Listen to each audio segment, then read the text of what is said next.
We all know who Penguin Zero is, otherwise known as Charlie. He has some of the most based takes and opinions on this platform. Charlie has a series of videos where he rates games and movies called the Moist Meter, but the video he made on Dying Light 2 is almost 2 years old now. And looking at the comments under his video, people want to see an updated version of this. So I thought, why not take a look at the critiques he had of the game almost 2 years ago now and see just how much the game has changed. Starting off the video, Charlie lists some positives, mainly talking about the parkour and the skill tree. After this though, things start to get more negative. So to start, he talks about the RPG elements of the game. They tried that with gear in this game where you can pick up these items like, bandanas, shoes, fingerless gloves, and each of them give you different stats.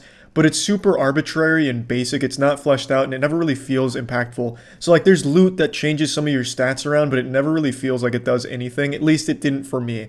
Stat-wise, it's hard to say how much of a difference there is from back then, as I don't know what the numbers were 2 years ago. But I know from my playthrough, I could definitely feel the effect of not wearing the right armor set, so I would be surprised if this wasn't changed. Let me know though if you have any more specifics on that. So next he talks about the story, which is still quite controversial to this day. More and more information in a story that isn't good. The narrative is just unfortunately not great, and this game has one of the worst endings I've experienced in a AAA title in a long time. Personally, I enjoyed the story, but I agree that the ending wasn't amazing.